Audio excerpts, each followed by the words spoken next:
First name's Keith, last name's Prielipp, P-R-I-E-L-I-P-P. Thank you. Mr. Prielipp, do you know John Skelton? Yes, he was an employee of ours when I worked at 3D Transport. Is he in the courtroom today?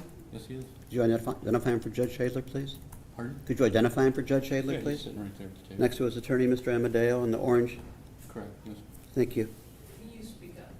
Yeah. First of all, scoot right up there, and that is not an amplifying microphone, so you gotta keep your voice nice Oh, and okay. strong. All right, Thank yep. you. And Judge, we'll stipulate for identification for prelim purposes. Thank you, Mr. Amadeo. No problem. Now, Mr. Prielipp, you mentioned that he worked at 3D Transport, is that correct? Correct, And you worked there as well. correct. What did you do there? I was a dispatcher there. And how long did you work at 3D Transport? I started off as a driver, don't remember the exact year. But then worked to 2013, I think is when I left there. I started off as a driver and then got into dispatch in the office. Okay, so you were there prior to 2010? Yes. A long time prior? Gosh, I don't remember. I want to say like 2005 or 8, somewhere in there. Okay. So you'd been there somewhere between 2 and 5 years before 2010 came around. Yeah, And do you recall when Mr. Skelton came to work for 3D Transport? I do. When was that? I think it was about 2009, maybe 2008, 2009, somewhere in that neighborhood. Okay. I'm going to show you a police report later on about when you initially told, when you thought he worked there, and we'll get that cleared up, okay? But Okay. let's move on. How did you have a relationship, discussions with him on occasion? Basically just to inform him of, dispatch his loads, his work schedule, that type of stuff. What did he do there? What did he do there? What did he do there? He was a driver. He So, delivered and picked up broker loads. And okay, so tell Judge Shadler, please, what types of work 3D Transport did? Where did they go? What were their routes? a lot of it, we hauled brass rod, steel coils, a lot of brass rod out of Montpelier area. Went to various places all over the Midwest, South, Texas, Midwest. They were our primary customer, but we had a few others, similar type of commodities. It was mostly flatbed stuff. How many drivers did you normally have on call there? At one time it varied. I want to say we usually averaged right around 50 drivers. Okay. And besides yourself, were there other dispatchers, or was it just you? There was what we call a backhaul dispatcher. She helped bring them home, per se, getting backhauls to bring them home. Meanwhile, I was pretty much the outbound freight. So Mr. Skelton was a driver. Was he a good worker there? Yeah, he was. Throughout the time? Mm-hmm, Okay. initially. So you have to say yes or no as opposed to mm-hmm. Oh, yes. Okay. Yes, I'm sorry. I'm sorry, because this is tape recorded, when people say, Okay. it's really hard to know whether it's a yes or a no, so it's best that we can have your voice. Okay. Thank you. At some point in time, did problems develop with Mr. Skelton working there? It did. Seems like his demeanor changed. I know they got into some relation issues, him and his wife, and he kind of slowly progressed as being less responsive to work orders, stuff like that. At some point in time, he had a trip down to Florida? Correct. Tell us about what happened. Tell us about that trip. Why was he scheduled to go to Florida? He volunteered a lot for the Florida runs just because they were longer. A lot of the drivers wanted to be home most every night, if not every other night, where he has Florida runs took sometimes 3, 4, 5 days to get back home. So he volunteered for those at first. But then it got to the point where he wasn't delivering on time or trying to get the backhauls picked up on time. What, if any, recollection do you have of him traveling down there to coincide with the high school reunion? Seems like he'd asked to go down there.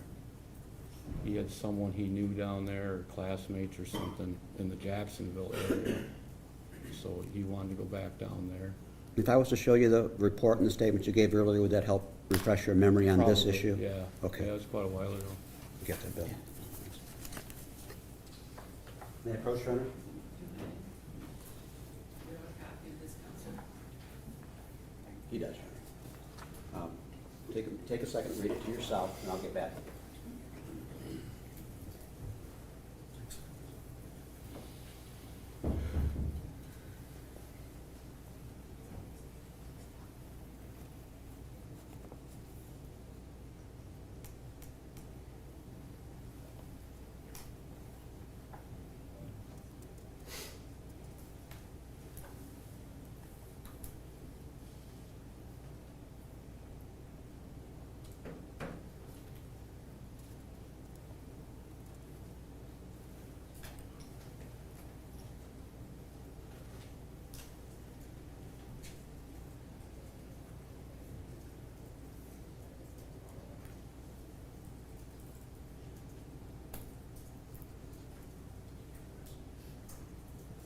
Okay. Second page, too. Read the second page, too. Oh, I'm sorry.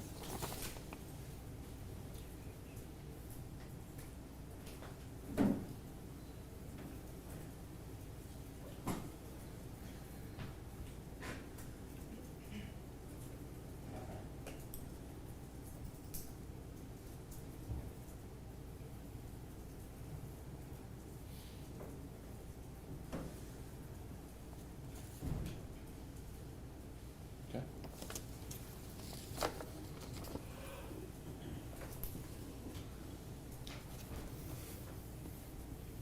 So first of all, did that help refresh your memory on the issue as to when Mr. Skelton worked at 3D Transport? Yes, it did. Yeah. And when did he work at 3D Transport? When did he work there? Yes. It looked like from the spring of 2010 to fall 2010. Okay. And again, did this review of this report help you on the issue of the high school reunion question? Yes. Tell us about that. He wanted to go down there. I know he said he had a family, or a class reunion down there. And that he wanted to get down there for that. Other than that, I don't know what else you may need or Okay. looking for there. Yeah, so he requested additional runs down to Florida. He was indicating Yeah. to you about a sick person he knew down there. Yes, yes. He wanted the Florida runs. First was a class reunion, then it got to the point where he had a sick friend down there who supposedly had cancer, I believe it was, from what he told me, a female. I never did get a name that I remember anyway, but he was pretty adamant about doing the Florida trips. And he explained to you that this person that had cancer was a classmate of his? He told me that, yes.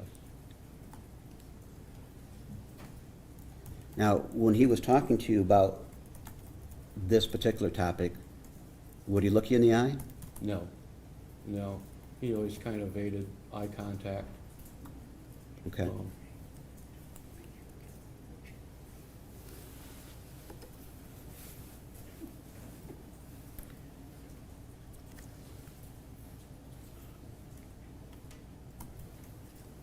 At one time, did you have a conversation with his wife? I believe she would come up and get his check on Fridays. Okay. And she said, you know, I remember she didn't like him going on the Florida runs anymore.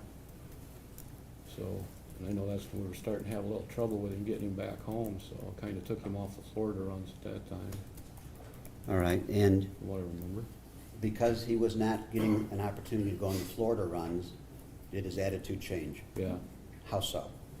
His just demeanor went downhill. He started getting into when they started getting into the counseling and stuff like that, I tried to arrange loads so he could still work, do the counseling. But still, he was still late on quite a number of occasions to get the loads delivered. Didn't like picking up backhauls, wanted to get home right away. And at some time, did his attendance even become sporadic? Yes. Tell us about that, Yeah. please. You couldn't book him, you know, I tried to keep him on short runs, you know, which would be 2-3 hours out, usually home that night, possibly the next day. But then it got to the point where he wouldn't bring backhauls back home. Like I say, he was always late. And it got to the point where, you know, I just couldn't count on him to he's becoming more of a liability to the company than he was a help. At some point in time, did he ask you if you could fire him? I don't know if I recall that. Okay, I'm gonna bring you back to your report again in a minute. We'll get back to that in a second. As we got into, say, November, how sporadic was his actual drives occurring? It was gotten more sporadic.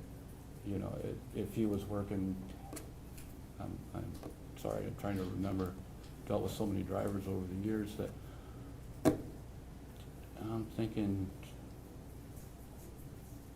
if he worked 1 or 2 days a week, that was probably the most, if I could get him to do that. And how about earlier in the summer? Summer, he was fine. Like I say, he started off good. It's just, when he was on time, he was good to work with. I didn't have any issues with him until, supposedly, I guess, him and his wife were having issues at home, so, which is not uncommon among truck drivers. A lot of this started to multiply after he was denied the Florida trips? Definitely, definitely. All right, can I approach you again, Your Honor? May.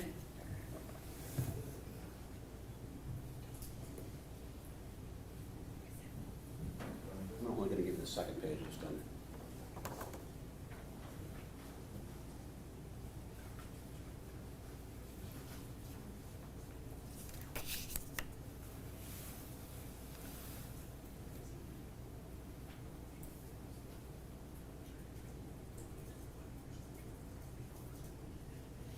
Oh, yeah, okay, yeah.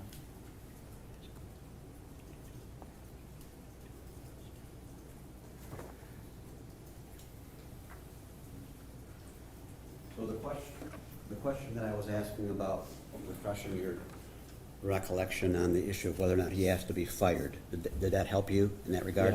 Yeah, it seems like he did want a letter stating that he was being terminated, and I said, well, not really terminated, I have work for you, it's just, you're not showing up to work. So that would have been turning over to Dan and Deb Meyer at that time, they were the owners of the company. So did he explain to you why he wanted to be terminated or have a letter indicating he was terminated? I assumed it was for unemployment benefits. I wasn't real sure why he wanted one for that, but like I said, I didn't give him one. I would have been the person to give him a letter like that anyway. You would have been happy to have him continue to work, Oh, yeah, absolutely. because when he worked, he did a good job. Yeah. Yeah, for the most part, or to the end. So eventually, you had to arrange for him, or you asked to arrange to him, turn the keys in? Yes. Why was that? I could put someone else in the truck. You know, if he wasn't gonna work for us, you know, I'd hire somebody else and put them in. And what was the time frame where that occurred, if you recall? I think it might have been that Friday before he came in and wanted the letter. And then I think it was that next Wednesday when he came in and brought his keys and fuel cards and stuff in. You turned the keys in on Wednesday, I think so, and that would have been the day before Thanksgiving? yes, So we're talking about November 24, 2010. right.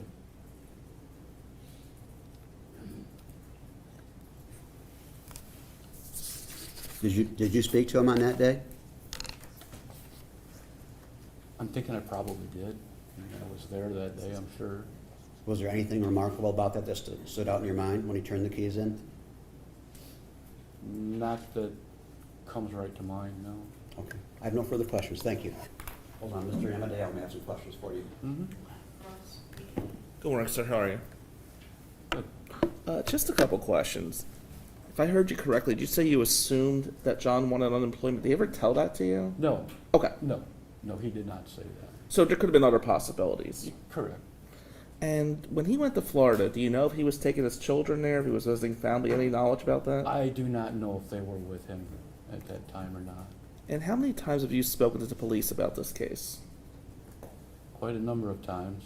obviously right after it happened, and then sporadically through the years. Okay, what was the content of those conversations? Were they asking you questions? Were they telling you things? Pretty much everything we've discussed so far, is just rehashing all that over and over again. Would it be fair to say you don't have any knowledge about the evidence of this case? Yes, that would be true. Okay, thank you. Back to the sir. Can you redirect? No redirect, Your Honor, thank you. You're all set, Mr. Prielipp. Oh, You may step down, you may remain in the courtroom if you wish, or you may leave. okay. Can you call your next witness? Next witness is going to be David McFarland. We're checking to see if he's here at this point.